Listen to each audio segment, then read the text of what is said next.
everybody, welcome back to Can You Put Me on Guest List. This week, my guest is Mo Funk, who is an artist relations rep / advanced tutor for Pioneer. Born in Sydney, Mo has spent the last few summers here in Ibiza, where he's had residencies at Pacha, at Cafe Del Mar, Cafe Mambo, Space, along with guest spots at Defected and Glitterbox. He's so down to earth, very, very hardworking and incredibly skillful behind the decks, which landed him his position at Pioneer, helping other artists improve their skills and teaching them tips and tricks on Pioneer equipment. I've definitely got my own sound and style, which I recommend to anyone who wants to be a dope DJ. Don't copy anybody. Take a little bit from everyone, but definitely make your own style, because there's a zillion DJs out there and no one's breaking through because everyone sounds like the next man. You can tell that he is so passionate about what he does, which is why I absolutely love this chat with him at the Pioneer Studios here in Ibiza, in which we spoke about his role, how he got to where he is, some great stories that he's made along the way, fab tips for up-and-coming artists, and so much more. So here you have it. This is Mo Funk on Can You Put Me on Guest List. Enjoy. Hello, how are you?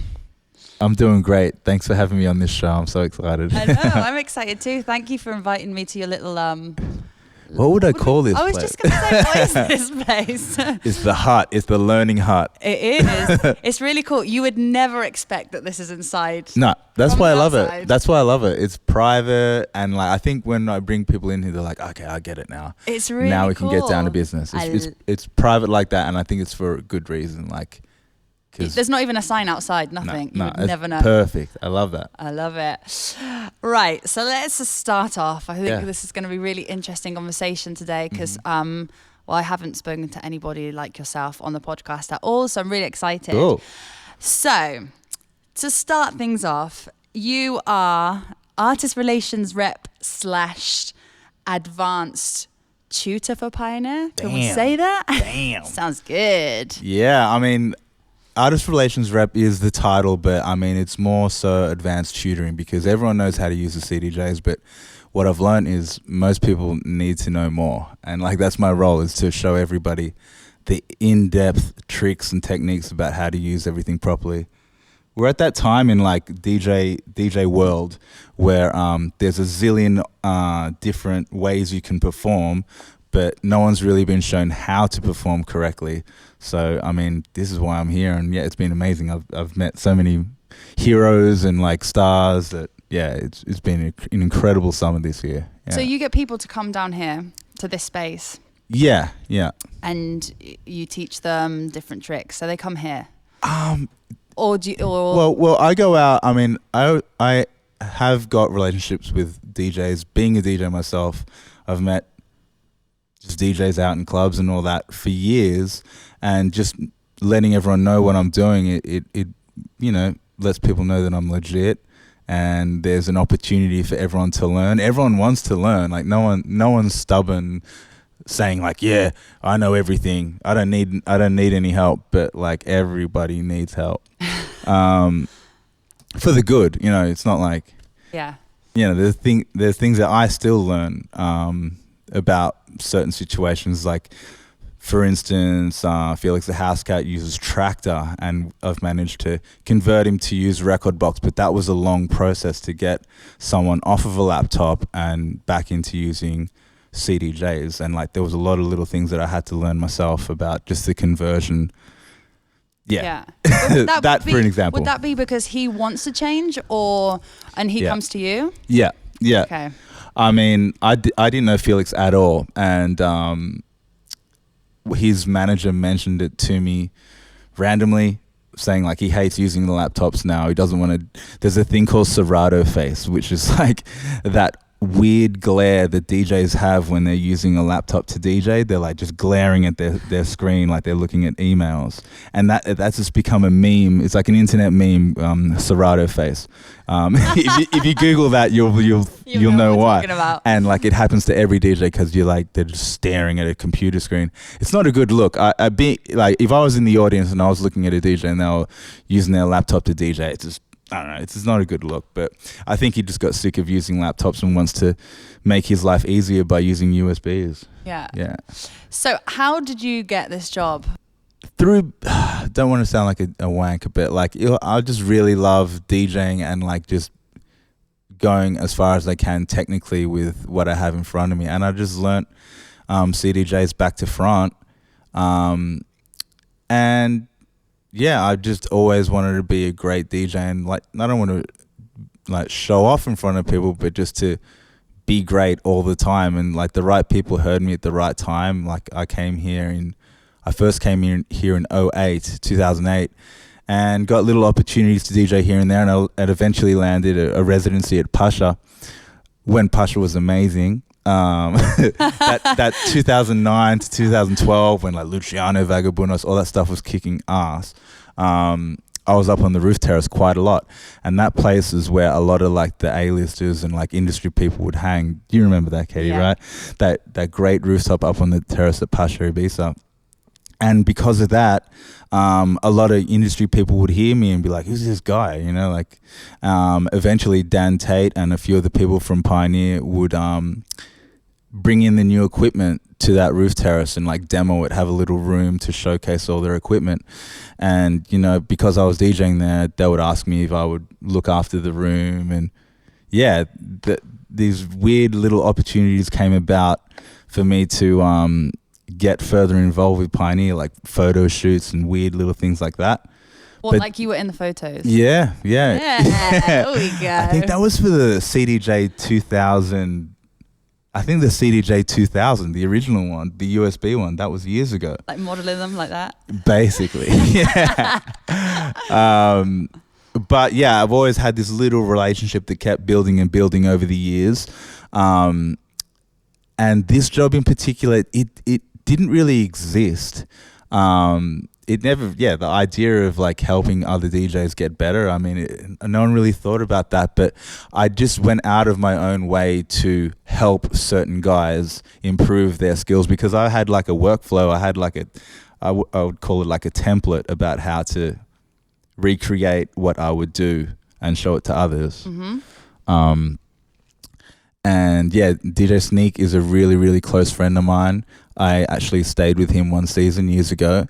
And he had all the gear at his place. And what I noticed back then, this is like an example of what I still see now, is that a lot of DJs just put music on a USB in folders. And that's cool, but like that's the minimum work you can do. You can really take it a whole lot further.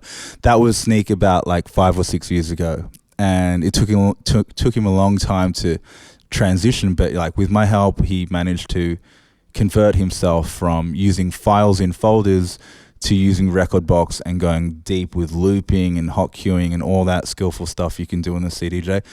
And through that example, the guys at Pioneer recognized that. Mm-hmm. And eventually this role came about where they needed someone to help A-list DJs about how to improve. And yeah, I guess his role just popped out. I kept wishing for something like this to happen because I want to be part of a brand like Pioneer. They're the world leaders of DJ stuff, you know? So yeah, the job came about just through like pushing it and like... So you just put it out there in the universe? Yeah, I think so. Yeah, I think you would call that. I just kept on like tapping on the idea and like winking, yeah, come on, man. Like, yeah, let me do it. And yeah, eventually it came about. So these last 2 years I've had this role as artist relations rep in Ibiza. And this is a great place to do it because everybody comes here, and like there's moments when, you know, all these guys are here for a day or two, they do their gig, they stay in the hotel. So there's opportunities to grab these certain A-list DJs and bring them into this room and get busy, you know? Yeah. So what would a normal day look like for you? Is every day different? Every day is different. Every DJ is different. I've learnt that. I would be in here every day, whether it be a meeting with a particular DJ about how to improve their stuff, or showing the new equipment. A really cool piece of kit that came about a year ago is the DJS 1000. It's like, I've got it in front of me. It looks like a CDJ, but it has 16 pads on it. It's a drum machine sampler that you can use like a CDJ. So everyone's curious about how the hell do I use this thing? So most days I would be in here showing people how to use it, and it just spawns creativity. Like, it's a really fast beat making machine. How would people learn about it if, for example, your role didn't exist? YouTube, and this is exactly why this role came about, is because there's not much information out there for the regular person to advance their knowledge on how to use equipment. Like, you can go on YouTube and there's plenty of videos on there, but they're not specific enough to cater to, like, if you're already a good DJ and you want to know the ins and outs of how to use Rekordbox, I don't think there's good videos on YouTube. There's just basic crap spoken by some YouTube guy who's not, like, legit, you know? So maybe you need to do a YouTube channel. I don't want to do a YouTube video. I've thought about that, and people ask me to do it, but then I'm like, these are secrets. These are like things that only certain people need to know. True. Yeah. So I like it like that, and yeah, being with people in here in this room, it's spawned like I don't know. There's something in this room. There's like some aura or something where people just all automatically just get like a spark of creativity, or they get something, they learn something. Yeah, there's definitely a really good energy in here. I think it's the aircon. we got two aircon machines in here. So good. So if you teach other people all of these tricks, Yeah. who do you learn from?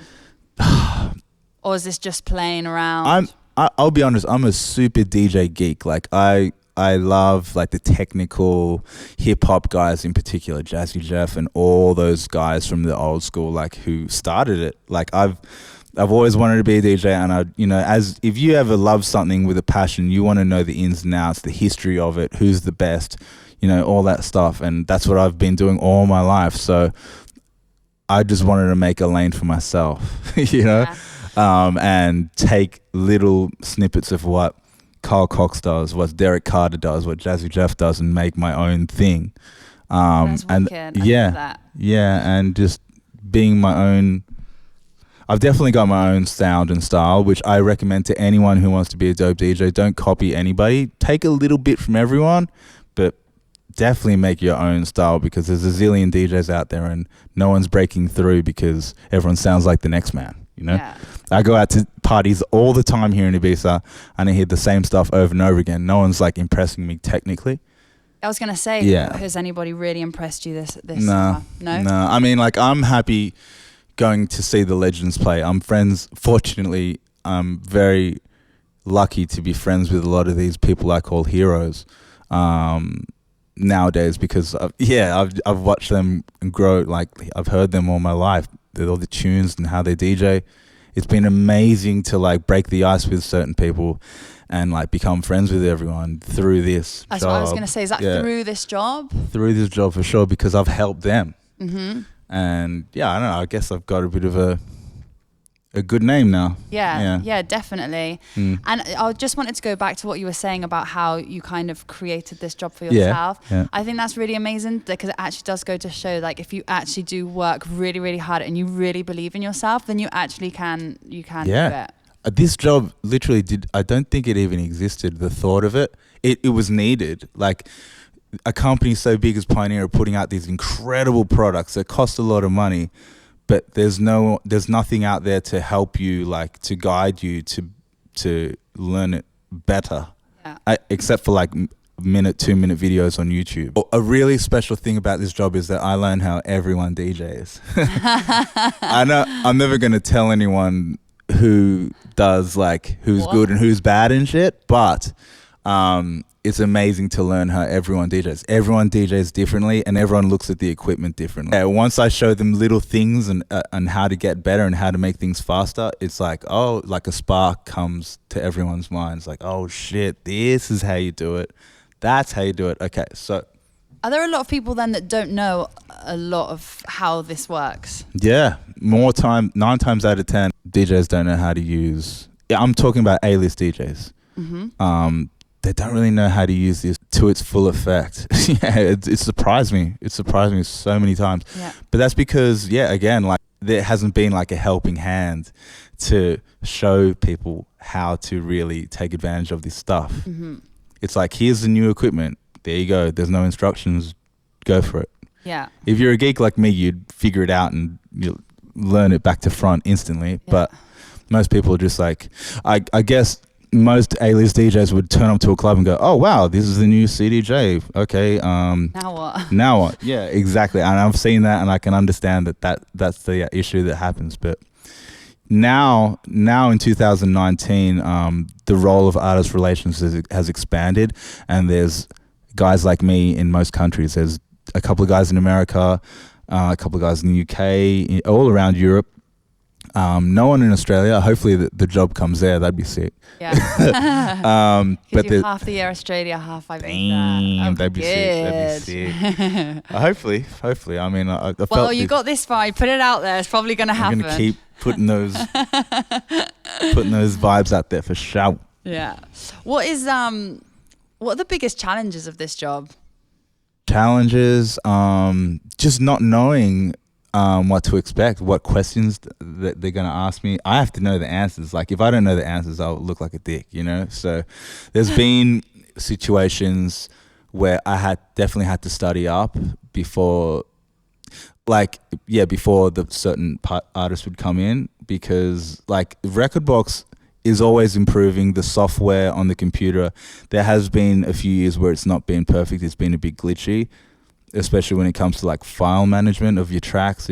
Things get missing here and there, but they've managed to improve it now. But a lot of artists have come in and tell me nightmare stories about, oh, my USB died and all my tracks are gone, and I'm supposed to know the answer to that. So fortunately, I'll study up before these situations, but it's a stress sometimes because you have to know the answer. Speaking of that, Honey Dijon, an amazing DJ, an amazing artist, she had a real bad issue. Before she came, she was messaging me going, look, my hard drive, my main music hard drive has been erased. It doesn't read my music library. I can't find any of my music. I just bought a new external drive that I copied it to, and when I put the old one in, it doesn't read it, and it doesn't read the new one either. So I'm like, oh shit, that means her whole music library is gone. And I'm like, oh shit. And she's stressing, like, I'm flying in, I'm delayed, but I'm going to be there. She came in at midnight.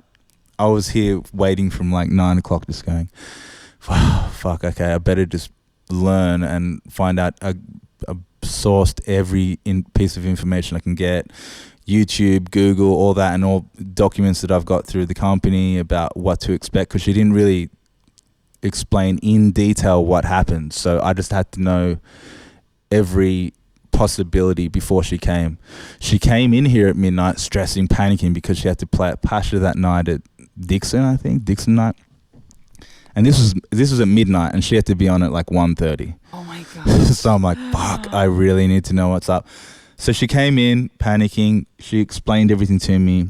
And just remember, Honey Dijon, not only is she an amazing DJ, she's quite an intimidating figure. Like she knows her stuff inside out. She wants the answers. Like, she's like a boss, you know. I love her about that. Yeah, I interviewed her once as well, and I was very intimidated. You know I was what I mean? like, whoa. I love Honey. Yeah. She's so cool. But like, yeah, she can be like a dominating presence, if you want to say that. So I'm like, oh shit, I better know the answer. I can't be like a fucking loser right now. I have to kill this. So she came in with like all these hard drives, panicking, going, I can't read it. And yeah, it took about 5 minutes. We got it done, which was really fucking lucky, because the answer was right there in front of us. But I was like, oh, if you click it right now, it's like, take the red pill or take the blue pill. Oh no. It was one of those moments. Do I click it or do I not click it? We clicked it, and fortunately things worked out for all of us, and she was happy, and she went and did her gig, and nothing happened. That's incredible. That was an awesome moment, because like I was really panicking, thinking like, oh fuck, I have to know the answer to recover her entire music library. Yeah. So we got it working, so it was all good. Good. Yeah. Well done. For example, imagine an artist is going to come in here and try out new gear or whatever. Mm. Is it you that reaches out to them, or do people now come over to you? Yeah, people are hitting me up. because the word spread. Like it's a positive. Like I've got a good rep. Yeah. And yeah, a lot of people have questions about Pioneer stuff because everyone has issues. It's just again that no one's really shown everyone the right way about how to use Rekordbox, about how to like format USBs. That's a big question. You need to format your USBs correctly before anything. So yeah, any DJs out there listening, yeah, format your USB to MS-DOS FAT. That's the first thing you do, and then dump it into Rekordbox. What are the other most frequently asked questions? Frequently asked questions. Or questions that you tend to repeat a lot. Yeah, here are the two simplest things that I show everyone that bugs everyone out because no one really knows it. Tagging and searching. Tagging, it's in front of us. Keep in mind, like if I'm looking at the unit and I'm looking at all the buttons, there's a tag button and there's a search button. But because it's not part of like your hand movements, you don't really notice it. Tagging is like the top right button on the unit. I'm ticking it now. That allows you to prepare your music before you start. So all the stuff I'll show you is like to lessen like the worry and stress of getting on stage and like being about to perform, because I know that feeling. You can be nervous, you can be stressed. I don't want any of that to happen. So my role is just to show you the easiest way to get around all that shit. Mm-hmm. Tagging helps you prepare your set. Like if you want to prepare your next 5 songs, you can do that with one button. It's the top right button on the unit. It's a little button. It's called tag. Just remember that if you're listening. And to search it was quite an annoying thing on the older CDJs. You'd have to type in every letter one by one. But the newer units, you just literally hold down the first button on the top of the unit. You hold it down for 2 seconds and then a full keyboard will come up. But when I show people that, they're like blown away. It's like, because no one's shown them, and if it's right in front of us, but yeah, you don't really know until someone shows you. Yeah. So what happens now? Obviously, like the season comes to an end, but obviously there's DJs all over the world that probably still have other questions. I'll always be available to anyone I've had a relationship with. Absolutely, I'll never turn down anyone's messages or anything. But yeah, I mean, this is the peak time of year for DJs to be here. The rest of the year, everyone's all over the world. Hopefully, in time, there'll be an Australian side of it, which hopefully I'll be involved in. Whereabouts do you live in Australia? Sydney. In Sydney. Yeah, what a beautiful city. It's a beautiful place, but it's been going through a tough time the last 10 years. There's like laws and rules, and it's just it's been lame. It's a beautiful city. Obviously, we got the beaches and the weather and everything, but the people in power have made us we're lame. We've got no nightlife and all this business. So I think it's turning around now. I've seen some news reports that the lockout laws have gone and blah blah blah. But grew up in Sydney, and years ago, I think about 2007, I got to a point where I was like, man, this place isn't for me. I mean, I need to explore, and I had to come to Ibiza, like the Mecca, to try and make it happen. You know, like I always compare it to actors going to Hollywood. If you're a DJ, you want to come to Ibiza. That's good. Yeah. You know what I mean? Yeah, totally like that. Yeah. So that's how it all started, I guess. Like. And you've been DJing for years. Yeah. Since what age? I was a kid. I would have been like 16 or something when I first started. Did you grow up around music? I used to play sax. I didn't really grow up around music. I was just obsessed with music. Like my parents, my parents are Peruvian, and they went to Australia in the 70s.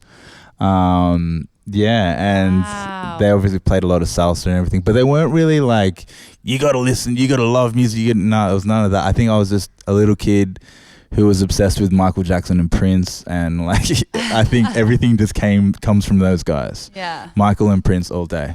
Yes. And yeah, the DJ thing was, wanting to be a DJ was because I loved music so much that I wanted to show what I loved to my friends whenever I went to parties at like, you know, when you're in school and you like go to house parties when you're like 15, 16, everyone's like smoking ciggies and like drinking beers, you know, we're little kids not knowing what's what.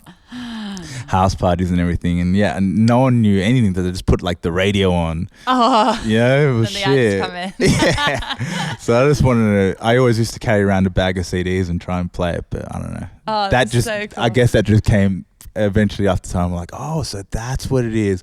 Vinyl. I need to buy all these records now. I'm like a 15, 16-year-old going to all these record stores in my school uniform. Oh, cute.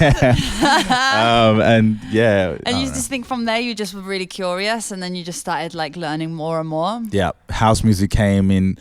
I was always a hip hop kid, and you know, like everyone, I think my first taste of house was like Daft Punk. Yeah. And then I wanted to know what the hell was that, and then everything came from there. Yeah. Yeah. So I already asked you what was like the biggest challenge of this job. Yeah. What's your favorite part of this job? Helping legends become even bigger legends. Yeah. Yeah, like I said, Todd and Roger and Sneak and Felix and all these really high-profile DJs. You'd think like they don't need to learn. They're dope. They're dope enough. But everyone wants to learn, which is great. It's really good. And just showing them the ins and outs, the secrets, the tricks, how to like take advantage of these CDJs and make themselves a better performer. Like everyone's happy. I'm happy showing these guys because I admire these guys. I grew up like going to raves and going to festivals, like dancing to their music. And then it's come full circle where I'm showing these guys how to DJ. It's crazy. Yeah. How do you think social media has affected this industry? It's affected in both ways, yeah. Social media, in a positive light, has shown how much people are into this music. Like, everywhere you go, there's thousands of people in these clubs and festivals who adore these DJs for playing this music. I mean, like, you can't front on that stuff. That just proves how big house music and dance music is right now. Yeah. But in a negative way, people kind of create their own brand and profiles through their Instagrams. Like they probably aren't even. I've learned, you know, there's some DJs aren't who they are, and when they come in here, they don't know too much, and it's a bit disappointing because you see them on social media being, you know, getting paid thousands to do this, but not really giving a shit about what they're actually using. So it can be good and bad. But it just depends how you use it. If I could give one recommendation, I would just say be yourself and don't fake it, because the fakes get kicked out of this game real quick. Yeah, definitely. Actually, that was going to be my next question. Would you have 3 tips for up-and-coming DJs?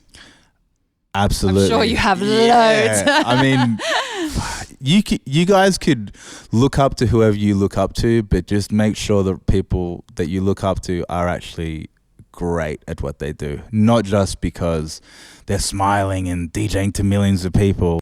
Just understand what the difference is between what's good and what's great. Like, personally, if you want to be an amazing DJ, I said it before, but just have your own style. Like, there's a million DJs just playing the same music, but if you can't separate yourself from them, then there's no point. Like, you're just going to be another DJ playing the same old thing. And be genuine. Don't be like fake. As I said, that word's a bad word. Be genuine, because the genuine people, like, we attract each other. Like attracts like, you know, like Yeah. you'll meet the right people and your circle will come to you.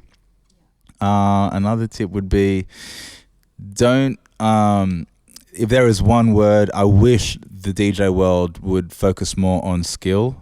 Like, being a technically like advanced DJ, like, there's not many out there doing the same thing. Like, there's no point if you're just going to play a record and mix in the next record at the end of that song. Like, that is basic, and you're gonna be boring the people in the back, and you may be hot for a minute because you got a hot track, but if you don't upgrade your skills, like, there's no point, because you'll be gone. Like, everyone, even the like chin strokers, will be impressed by skills. And that's who I look. I'm not trying to impress like the pretty girls in the front. I want to impress the chin strokers in the back because they're the guys who are going to be like going on going on forums going, that guy sucks or whatever. I want to be like, oh, that guy was freaking crazy with it. I want to have that like response where guys like, damn, what the hell? That's a freak. Yeah. How do you do that? You know? I want to know this guy. Yeah. Just before I forget, we started talking before we started the podcast about a story about Carl Cox. Oh, wow. Can we cover that? Yeah. That was my favorite story because I didn't know what to expect. As I said, I'm from Oz, from Sydney. Carl Cox actually lives in Melbourne. He lives in Victoria, in rural Victoria. I went down to Melbourne to do a couple of gigs, and Dante, my boss from Pioneer, calls me and goes, look, Carl's back in Melbourne right now. He really wants to transition from tractor because he was a big tractor guy for ages. He wants to start using Rekordbox. I'm like, dope. What do? You need to go to his house in Victoria and spend the day with him. I'm like, fuck, amazing. Okay, let's do it. So I had to get on a train from Melbourne City to Frankston or somewhere down south. It took like 2 hours on a train and then another hour in an Uber to get to this farm complex, I would call it. It was a fucking complex in the middle of nowhere. Like you would never, ever guess where Carl lives. So we get there and the gates open and it's like a fucking movie. Like the gates open, you're like, oh, here we are. In this big farm area. I'm like, Carl Cox lives here? Like getting there, I'm like, I'm trying to understand it. I pull up, get out of the Uber, look around and I see this giant like farmhouse. It's a warehouse, so to speak, like a big tin shed almost, a giant one. And I get in there and Jumper, his manager, was there and he showed me around. I'm bugging out because Carl has this amazing obsession with cars. He has I don't want to say 1,000, what am I talking about? He has a good 30 or so vintage, beautiful, pretty cars, Porsches, lowriders, Dodge things. He has another big thing that he loves is drag racing, which I had no idea about. So he has drag racing cars and what do you call it? I think a WRX type thing. He had a whole bunch of amazing vintage and sport cars in his garage. So I'm bugging out going, holy shit, Carl Cox has like a Ferrari? Wow. Like, just bugging out. I couldn't take photos because it's not like, you don't want to be a dick and take photos of everything. So I just had to keep it to myself. I don't want to overdo it and start taking photos of everything. So there we go. I checked out his garage. It's so cool. And right next to his garage is this ridiculous studio. And I get in there and it's amazing. I'm just like bugging out, going, shit, I'm in Carl Cox's studio. What the hell? In rolls Carl. And obviously, as you know, Carl's an amazing guy, really humble, down to earth, beautiful person. I've got nothing bad to say about Carl at all. Beautiful guy. And we spent like a whole day together breaking down how to use CDJs correctly, like because he was, as I said, he used a tractor for a very long time, and he wanted to flip and start using CDJs. So from then on, he's been on CDJs ever since, and it's amazing. He's using this sampler as well, the DJS 1000 he sets. His set currently consists of 3 CDJ 2000s and the DJS 1000. So 4 decks. And my role that day was basically to pimp out, I'd call it pimp out his USBs so they'd look all nice and fancy, and to show how to use the CDJs correctly, looping, hot queuing, tagging, all that stuff. And we got it right. That's amazing. It was amazing. And the coolest thing was that Carl showed me videos of him drag racing. So, as I said, Carl's like this freak car collector, drag race connoisseur. And he showed me these videos of him actually fucking drag racing. Oh, I'd love to see that. It's a bug out. I'm like, wow, that's you, man. And he's going, yeah. If I just like turn the corner just slightly, I'll be dead. And we're like, what? This guy's drag racing fucking like down this huge line, like for 20 seconds and the parachute comes out and it's all good. I'm like, bro, like this is freaky. I didn't know you were like such a rev head, man. And yeah, it was an amazing day. I'll never ever forget it because like, yeah, I visited this random farm in the middle of nowhere, and then straight away I had to get in an Uber and fly back home to Sydney. It was just a ridiculous I thought you were day. going to say you went outside and he took you one of his cars. Or I know. I definitely have to. I want to. Hopefully I get to do it again when I'm back home. But like that was a ridiculous day because I didn't expect anything. I was just in Melbourne like doing gigs, and I got a call to go meet Carl. And that whole experience was crazy. Shout out Carl Cox, you're my man. I love you, bro. Yeah, it's nice as well. It goes to show like everyone has room to learn new things. Like even Carl Cox. Exactly. Yep. I love that. That's great. Okay, just to end. Yeah. So the podcast is called Can You Put Me on Guest List? So I ask my guests if they can give one guest list rule. Only ask for a maximum of 2 names on the guest list. Because if you ask for 5, it's game over. Hell no, I'm not going to put 5 names in the guest list. And be cool. Don't be going in there expecting I'm going to give you like 20 drink tickets and all that shit. I got you in. Be cool with that. Yeah, exactly. Listen, thank you so much. Oh, man. Absolutely pleasure. Loved that. Yeah, that's cool. That was so much fun. And yeah, you're leaving in a couple of days. Oh, no. Safe journey home. Thank you. It's been an incredible summer. I really wish it wouldn't end, but like, yeah, I just want to, like Seinfeld, you have to end at the top. Yeah. And then people be like, you know, Amsterdam's coming up. Unfortunately, I won't be there, which sucks. I've been there every year, but I don't know, I've done my job here this summer, and I think I want to end on that note. Like going to Amsterdam might drag things out, but I know hopefully, the guys I've been with over summer have some positive things to say to the people at Pioneer when they're at ADE. Fingers crossed. So, yeah. I'll see you next year, though. Yeah. If anybody wants to follow what you're doing, or have any questions for you, can they do so? Yeah, Facebook, Twitter, and SoundCloud is at MoFunk the DJ. Instagram is it's Moyo. All right? Moyo. Yeah. Thank you, my love. Thank you, Katie. This has been awesome. Yeah. And thank you for my new headphones. Yeah. I love them. Thank you.